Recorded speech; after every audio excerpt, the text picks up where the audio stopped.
Hello and thank you for watching today's unboxing video. I'm Sergio with Mobility Direct, and today we're going to unbox and assemble the Maxima mobility scooter by Pride Mobility. This is model number SC901. It's the three-wheel version. It is available in a four-wheel configuration, which is model number SC941. The unboxing and assembly process is identical. To get started, you'll just need something sharp to cut the tape along the seams of the box.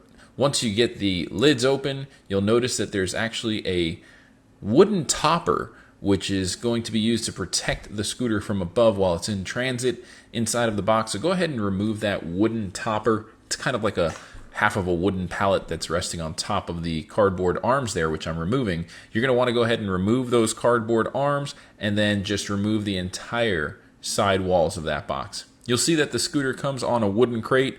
It is covered with some plastic to protect it from debris and dust. And the only thing you need to do here now is just remove the box that's wedged under the tiller or the handlebar assembly. And that box is going to contain some of the components, which we'll show you next. To lift up the handlebar assembly, all you need to do is lift up that lever that I'm showing you there that's in the center on the front side or the back side, depending on where you're standing, of the tiller assembly. Now we're going to go ahead and move down to the back and the rear. There are two tie-down straps, very simple tie-down straps. You'll want to go ahead and press down on that little tab there to release the tie-down strap and pull it through.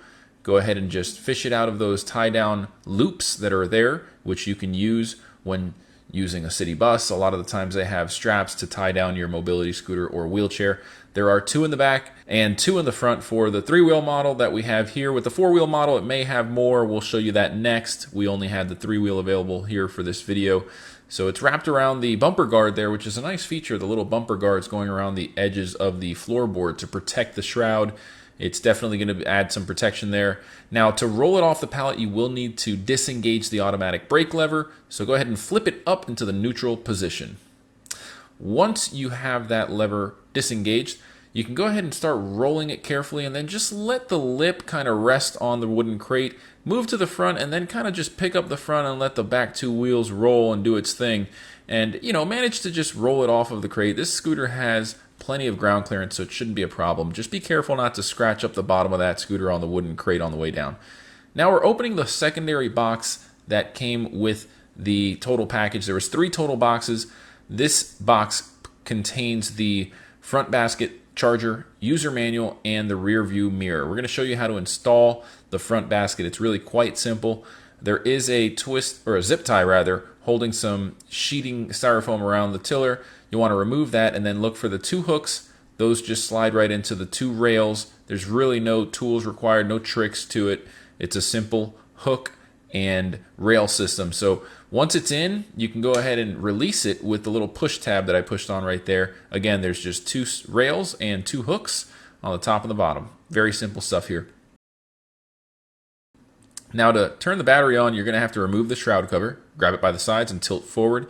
Inside of the battery assembly area, you're going to find 2 really big connectors with red handles on them. Now you're going to have to get kind of in an angle to see the 2 reciprocating ends. It's female connections there. So you're going to want to put the red handles facing up and connect the left battery to the left terminal plug and the right battery to the right harness connector there. There's really only one way to plug it in, so you can't really plug it in upside down. The last thing you're going to want to do once you have those 2 plugs connected is make sure you have your battery strap secure and around the wire harness cables so that they're pushing down and not going to make it difficult for that main shroud cover to go back on over the battery assembly area. Make sure that the strap is securing the batteries in place, and you might have to take a few tries at it to get the shroud cover to go on without being obstructed by the connectors or the big cables for the batteries. But once you have that all kind of leveled flat and as low as possible, you can get the shroud cover for the battery assembly, put the 2 little grooves there and in the front, and then tilt back so that the grooves on the side kind of line up with each other. And that's really it. There's no clicking sound or anything to indicate that it's on. Just make sure it's not wiggling around too much and it's in. Now the third box, which is the biggest box that we're opening now, contains the seat. It's a pretty big seat. This is a captain's chair. It does fold down. So for transporting purposes, if you need to take the seat off, it does kind of fold into a nice compact shape. The armrest brackets come separately in a package of styrofoam and cardboard, and then the arm rests themselves come in a bigger box. So this is a heavier chair. It will require a little bit of hand strength and dexterity to take it out of the box and unpackage it. You may need two people. In this case, we're doing it with one, and it does take a little bit longer with one person. The headrest is sandwiched in between the backrest and the seat, and you're going to go ahead and just remove the plastic covering from the bottom to expose the male connector for the seat post.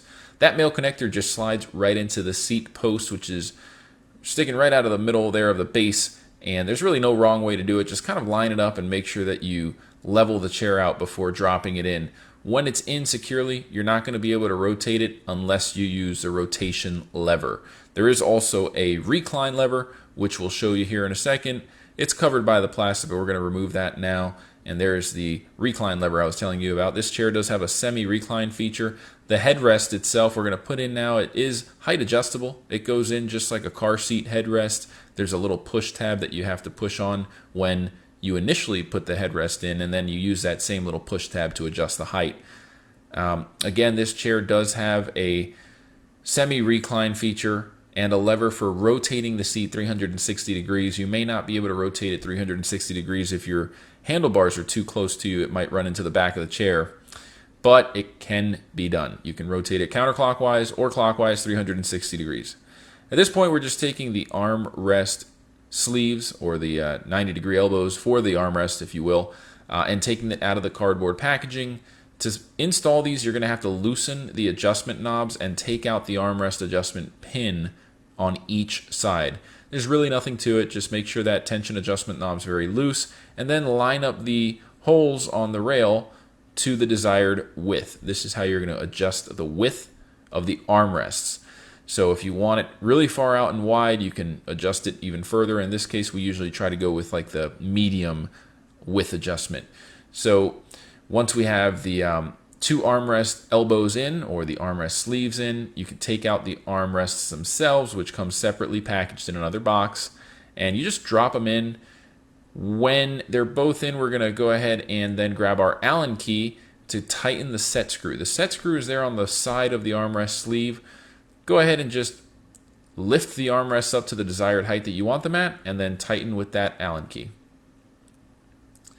Now we're going to show you how to install the mirror, which comes in its own little box inside of the bigger box that had the charger in the basket. At the bottom of the mirror, there's a little set nut. You have to kind of make sure that that's up a good ways so that the threading is exposed so that you can screw it into the left or right hole on the tiller assembly. Go ahead and screw the mirror in clockwise, and then once you see that it's all the way screwed in and you can't screw it anymore, you want to loosen that little nut just a little bit, get the mirror in the right position, and then tighten it by hand so that it locks into the right position. And you can go ahead and tilt that mirror at the end there. It does kind of swivel around on its own little gimbal. Once you're done installing the mirror, you want to go ahead and grab the keys, which are in the user manual bag. The key ignition is on the right-hand side of the handlebar assembly, and you'll see that it does have a handbrake, which is a manual brake, a speed control knob, a traditional battery meter gauge, and it does also have a left and right turn signal, a toggle switch. Down means hazard lights, up means main lights, and in the middle everything is off. It does have a horn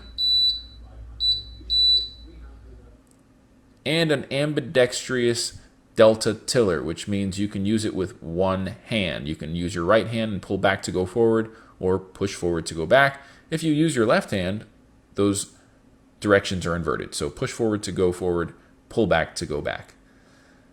The light system is very neat. It has the hazard lights, the turn signal light mode as well, and just the regular headlight mode for navigating in dark places.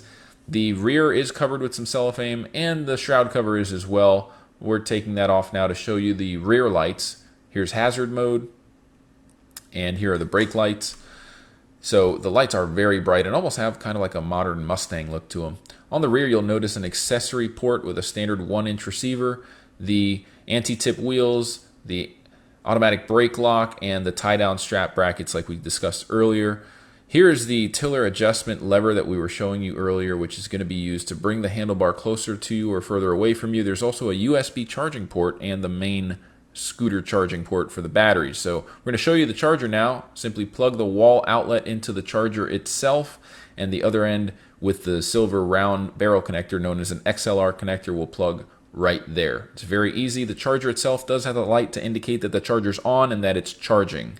The bottom light will turn green when it's fully charged.